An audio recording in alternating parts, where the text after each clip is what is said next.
Welcome Home Radio Podcast. Are you looking to buy or sell your home? Our team is here with answers to guide you through the buying and selling process. We encourage you to ask questions. Please comment on this show or visit us at welcomehomeradio.net for more information.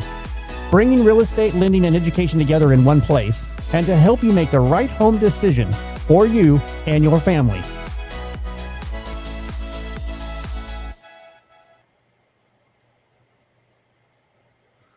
And welcome to Welcome Home Radio, where real estate, lending, and learning come together. It is November 27th. We're hoping you're going to have a great Thanksgiving. But we have a special guest with us again. Mark, thank you for joining us this week. We're so glad to have you. Mark is a native Texan, grew up and has been 40 plus years in the real estate market and leads RE/MAX DFW Associates with 245 professional veteran realtors. Again, thank you for coming, Mark. We're so glad to have you. Glad to be here. Thank you. We're talking this week because we really need to help people understand Fed is cutting interest rates, but those interest rates don't impact mortgage interest rates. So real quick, Tom, correct me where I'm wrong, but mortgage interest rates not affected more by T-bills. Fed rate impacts short-term interest rates either between banks, car notes, credit cards, all of that more. Can you give the overview here that I'm trying to say in a better light? Well, I think you said it very accurately. As far as the short-term rates, the Fed influences those. That's what we see. Short-term in the world of banking is 7 years or less, typically how they translate that. So your car loans, your credit cards, just like you mentioned, those are all affected by the Fed rate and the adjustments. Our rates in the mortgage industry are set up off of the Treasury bills as far as what the Treasury bills are and how it's perceived as debt that the government issues. So that debt issuance of Treasury bills, that's what that's for. Is what the government will pay us if we buy government debt, and that's a reflection of those instruments are translated into mortgage instruments into the secondary market and how they're substantiated. So really, when we talk about the Fed rate, it has little to very nothing to do with us. The Fed rate is for two reasons. That short-term lending rate, they're monitoring inflation through that short-term lending rate, and employment. And employment still stays at one of the lowest levels that it's been at in a long time. And inflation now is not at the Fed rate 2% ideal position, but it's dropped down to the cores at right under 3% at this point. So all this is headed in the right direction as far as the economic part, what the Fed tries to influence or oversee. Whether they stay in advance of it or whether they stay behind it, it's kind of weird because they don't really have they're more reactionary than they are proactive as far as how they set policy. So, Tom, do you see them continuing to cut as they put out and posted? And Mark, if we could, we'll get it to a 4-screen picture here. I don't like the cut here. I don't like being the large body. Thank you. Oh, all of us really loved having you as the large body. No. We all look smaller. The big head. Now there's a good one right there. Definitely a face made for radio. Hey, here's my question with what you just said, though. I've been waiting. I'm ready to buy my first home. And my family has been telling me, wait till after the election. The rates are going to drop. The rate's going to get better. And you're telling me that really doesn't correlate the same way. So, I mean, yeah, that's the big looking to buy my to first home. Why have I understand. been waiting? That's really an important part to understand. When people ask me, I always say it's always a good time to buy a house. And then I can relate back to them, it's what you buy. It's not what time you're buying it. It's what you're buying to get into that first home, to get into the second home, to move up as far as your job is concerned. All those different things occur because of life situations. It's not timing situation based on the market. The market will always be the market. I mean, and you can quote me on that. I'm sure that's very Keynesian, what I just said, or something, whatever it comes. But take advantage of the opportunities to get in front of us and buy properties. If rates are 10%, people are still buying houses. So that shouldn't be the dictum as far as what is correct. It's, is this the right house for me? Is this the right timing for me?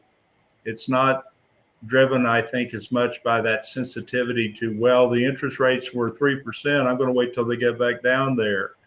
You may be waiting a long time, my friend. You're never buying a home. I'm just going to tell you right now. It only took 50 years for it to get down that low. Yeah, it's not going to happen. And I agree that buying a home, it should happen at any time when it's good for you, your family, what your design, what your job. If you look at any liability that you have, there's so many of them more impact you. Why is it everybody's worried about a mortgage rate, yet do we realize how much credit card interest rates are? Do we have any idea? Even if you have great credit and you have those scores, that we're now over 20% on those cards, just because our own country came off of the highest grade rank of our income and our type of economy, that now credit card bills, I mean, my goodness, I'd rather have liability of a home at 7.5% than paying credit card debt, because you'll dig your hole forever. And so I mean, the only other way is to buy educational income, which is it's fairly cost effective, but you're not getting what you're paying for, evidently, what's coming out of the universities now. So the bottom line for us, the Fed cuts do not directly impact, but Mark, help us understand what you're seeing in the industry with buyers and sellers. You probably have people that are sitting on their homes, not going to do anything for a while because they don't want to transfer a 2.5%, 3% mortgage rate to a 7%. And does that make sense? And does that, what's the process you go through to help educate them, to help them understand the market and how that goes? Well, even before we get to the home buyer and home seller, I think that one of the questions is the realtor, because we have 1.5 million realtors right now, of which 2/3 of them have never seen high interest rates. When we bought a home at 16 1/8 or 13 7/8, we thought that was a good deal at the time, and so the real estate community itself is a victim of its own of these problems, because they think 6% or 7% is high interest rate. It's not. It's across the world. It is a very good interest rate, and so you've got to have that mindset as well when you're talking with a seller and buyer. With the sellers, there's a lot of talk that sellers don't want to move because they've got that 3% interest rate and they don't want to give that up. I think there's just another underlying situation, in all fairness. My wife and I looked at 2 or 3 years ago, looked at moving into a new subdivision in Coppell where we live, and thought, why would we sell our home for X dollars and pay same amount of X dollars for a home that's got 2,000 or 1,500 less square footage? Why would we do that? So the interest rates were never the thought process. It was just that home prices have gone up so much. Why give up what you've got? So I think sometimes that's a bigger reason.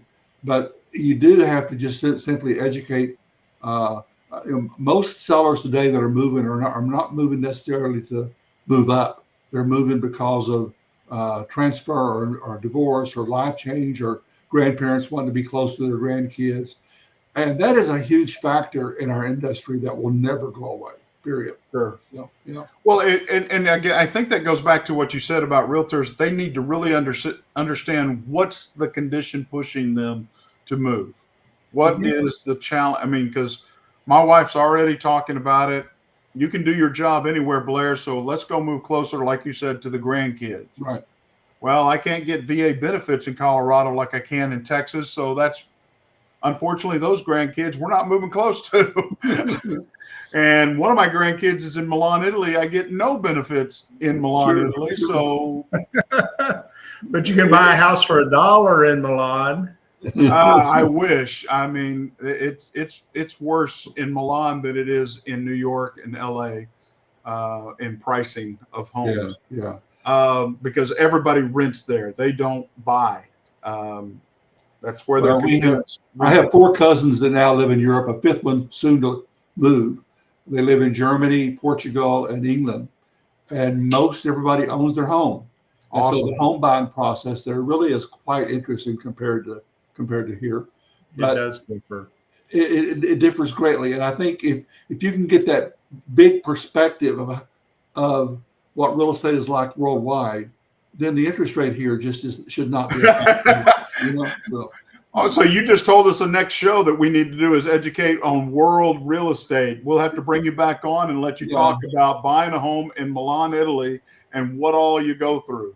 Well, and as a side tag, Mark and his wonderful, beautiful wife Kay travel extensively. We do. They do a lot of travel. I get so jealous watching them sometimes on Facebook. I'm like, I have to turn Facebook off because my wife's like, why can't we do that?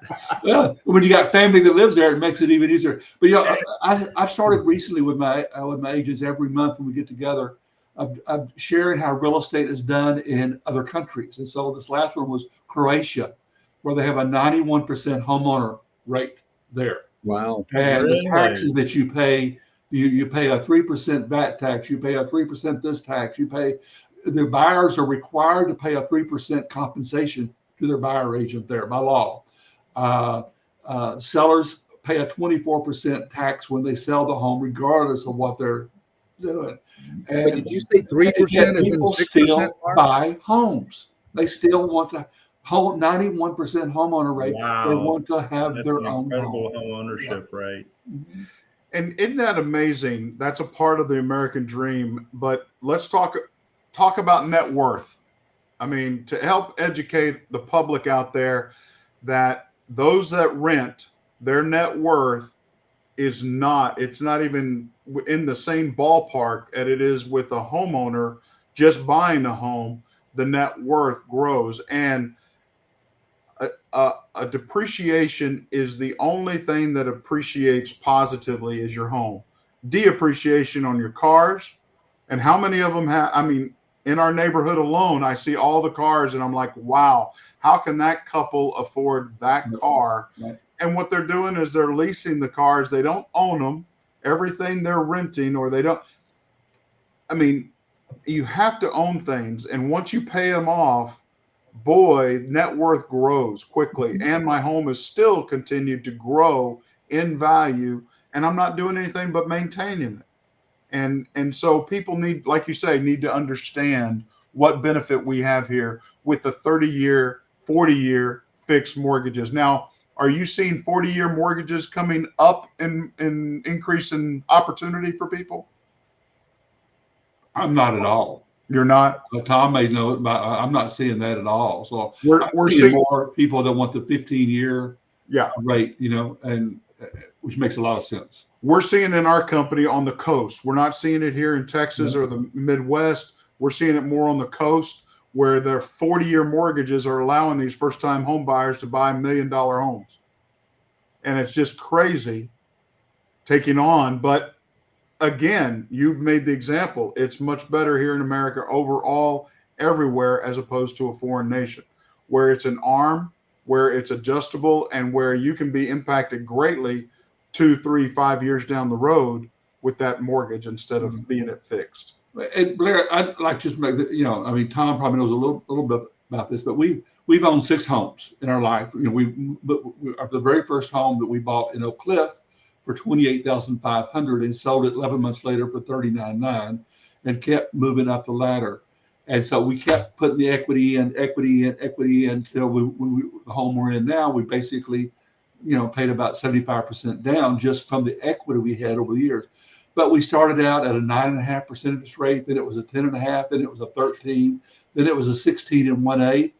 the interest rate didn't matter. It was the equity that you were going to get in the home to be able to move to that next home. To me, that was the value. Then what's going to get somebody that's brand new in the world today educated like that to understand that springboard effect, that you don't need to what mom and dad have immediately with you need to start off with your own small tiny home, whatever it may be you can, and help starter home springboarding up every time. How are we going to educate the public? I mean, it just seems like I've got more kids out here trying to max out everything they've got to get into a home, and I try to educate them on, look, you're going to be home poor. You can't afford to turn the lights on if you buy this home, and what you're going to be able to do, you're going to be staycationing all the time. If that's what you want, I just want you to understand that.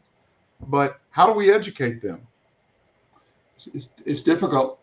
I mean, many of our kids have grown up in upper middle class neighborhoods in our town. We have 1,000 graduating each year. Yet the restaurants cannot find help. We have restaurants that close because kids don't work, that don't need to work.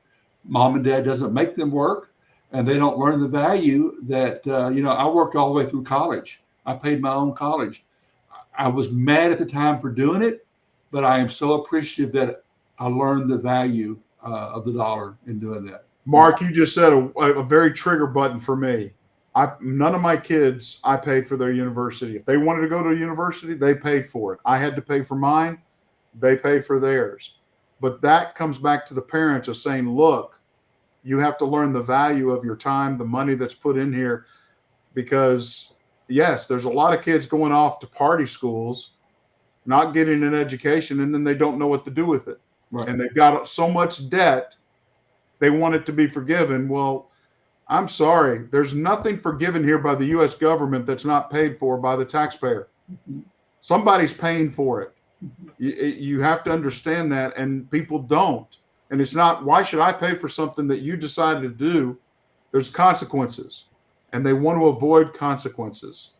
But that's the generations we have. We have to take time to educate them, help them understand. What other concerns, guys? Tom, Jeff, what other concerns do we have with the cut rate, interest rate situation? What do we need to do to educate these buyers to help them grow and know that this is a good investment wherever they go, that it's helping them in their future? Because net worth is not taught by anybody that I know of. Net worth is amazing. And I think it was Einstein. Was it Einstein that said, if you understand compound interest, you succeed from it. If you don't understand it, you pay for it. And compound interest, that's what we're seeing. Here's a thought I'd like one of you guys to expand on. You have folks like a Grant Cardone and some other people out there that are very wealthy, that have big followers and a big position of people who listen to them.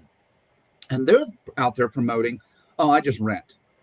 I'm a rich guy. You don't want a mortgage. I don't know if y'all have heard this, but I use that name. I'm sorry. I don't know him. I know how his popularity and things that go on, but why are someone is in that position telling the world, hey, don't buy, just rent?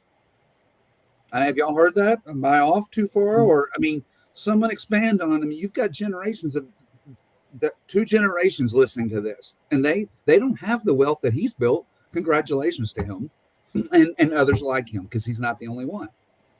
But if you guys have any thoughts on that, I'd love to hear it.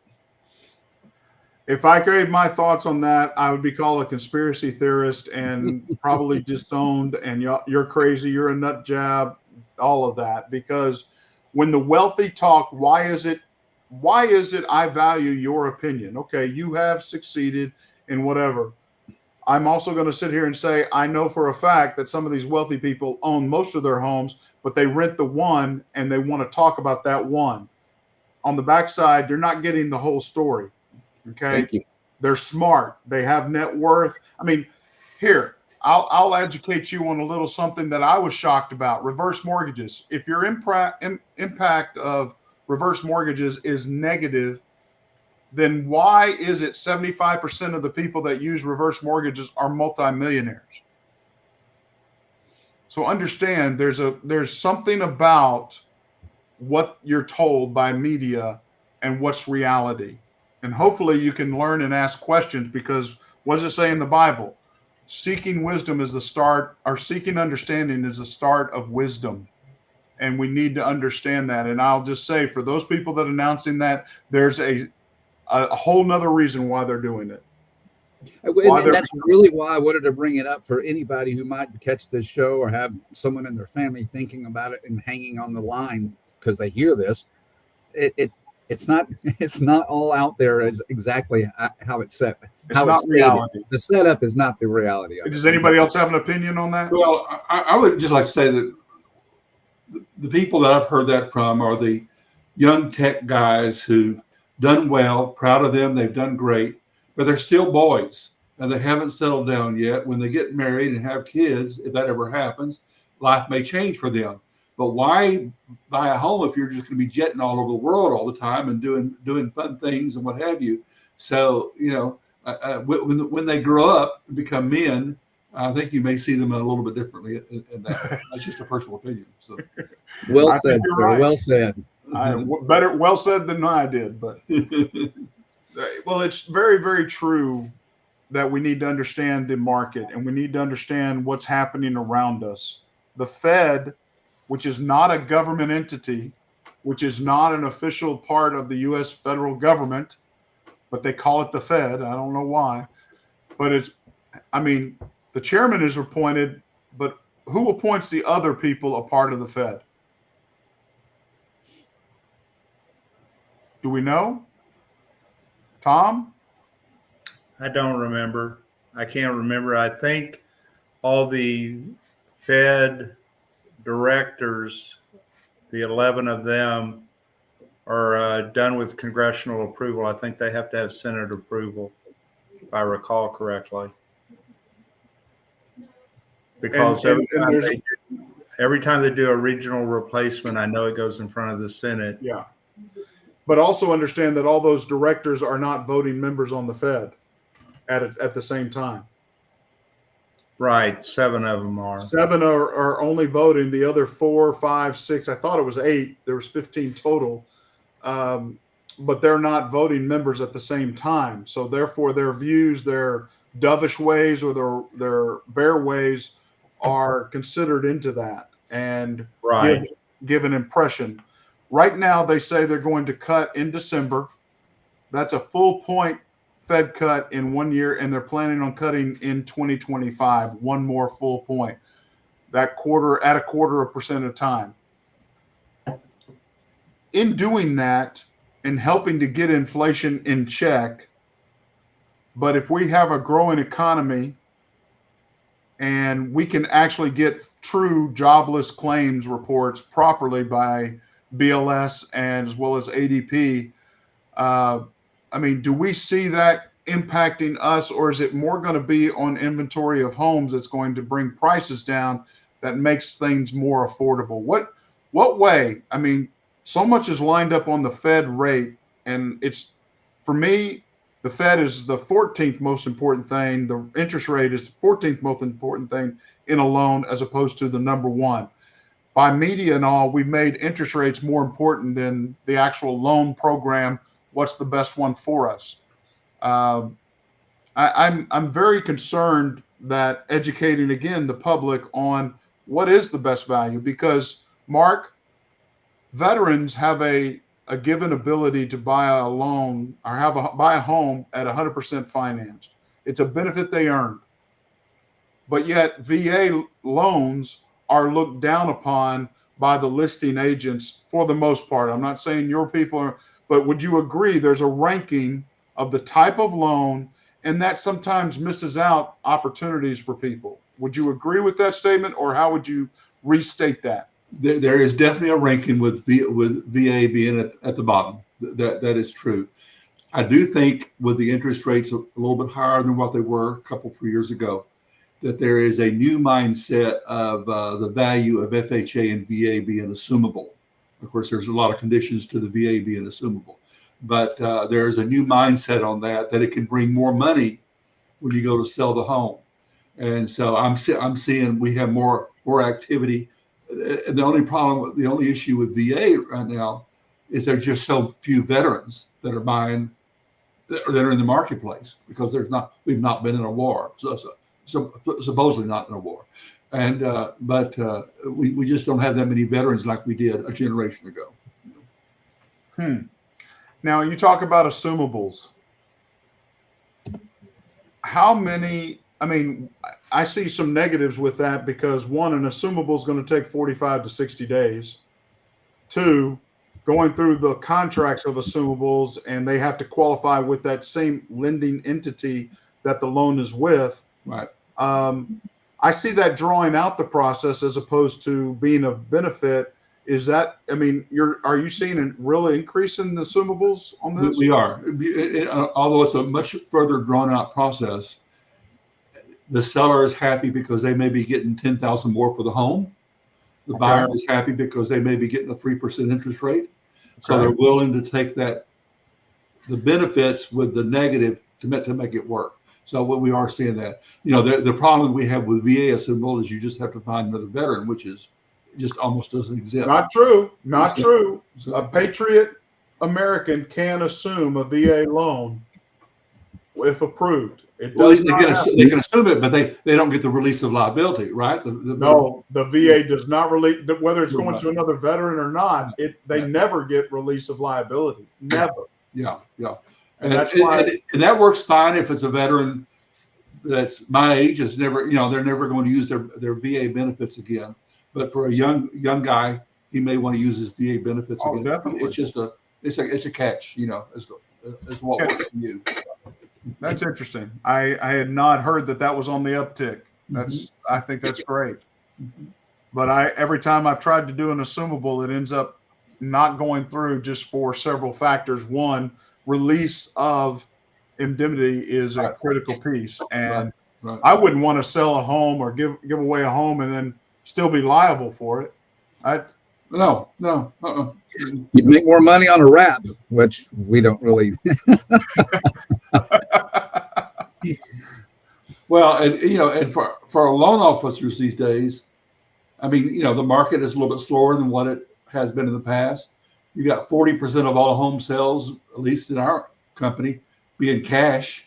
So the amount of loans that are even available for loan officers, you can see why you talk about the huge reduction that's going on in the amount of loan officers. Yeah. We're not surprised. We're not surprised. And the closing of companies is happening. And it's going to happen even more once CE time and Tom doesn't get so busy with continuing education, all this. December, we're going to see a lot of loan officers just fall off the map because they're going to let their license go. And closing of companies have happened, merging, that sort of thing. Recruitment is really up in our industry. I get more phone calls on that alone. Yes. But it's crazy. But I think if any loan officer can get through this time, it's going to be better on the downside because the piece of pie that's available to us is much larger. But it has been a hard year for us. I would say every loan officer has said we're in the 45 to 55% decrease from year to year. So, but that is so true because you're right. Cash deals have happened, and Jeff's doing all that business and not letting me in on any of it. Well, and the margin on for the loan officer is just gotten to be ridiculous. Right, it really is. I read a report the other day what the average compensation is to the loan officer now is. I mean, I feel for you guys. I'll just put it that way. So. Well, Mark, let's get together after this, okay? Well, anybody else on the Fed, the cut rates? Tom, have you got any inputs you want to give? Jeff? He's half asleep. Look at his eyes are closed. He's half asleep. There we go. Hey, you're back. You froze for a minute, Tom. Welcome back. I got this light blaring off my glasses. I should take those off. Yeah, you should. But then I can't see anything. Everything becomes blurry. It's just tough getting old, isn't it? Where did Jeff go? Well, I thank you so much, Mark, for taking the time today to help us talk about the Fed, what it means if they're cutting rates. Does it directly impact our industry? You also gave us a great insight on educating future buyers on this, and that exactly helping them understand the steps to getting to home ownership, as well as what are priorities, what are the things they need to do. Help them understand where they can contact you and your group and where we can find you. Sure. Remax DFW Associates, we have 5 offices. Coppell is our corporate office, our original office, opened in 1983. We also have Flower Mound, Frisco, Richardson, and Dallas in the Lake Highlands area. Website is Remax, RMDFW, Dallas Fort Worth, RMDFW.com. Wonderful. And he's got 245 experienced expert realtors. Contact him. Let his team help you out. Let him start educating you on home buying. If you're interested in buying, selling, transferring into the area, I know you've been here 40 plus years. You've got the experience. Average agent's been in the business for 19 and a half years. They know Wow. what they're doing. They know what they're doing. So they've got a lot of experience and expertise. Let them help you. We look forward to it. Mark, thank you for joining us. As always, Tom, Jeff, God bless you. Happy Thanksgiving, everyone. Happy Thanksgiving, everyone. Let's go into our wonderful Christmas season joyfully, happily. Thank you again. God bless. Thank you.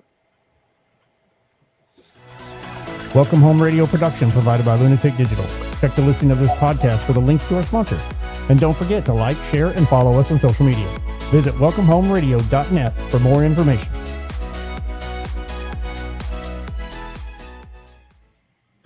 This was a Lunatic Digital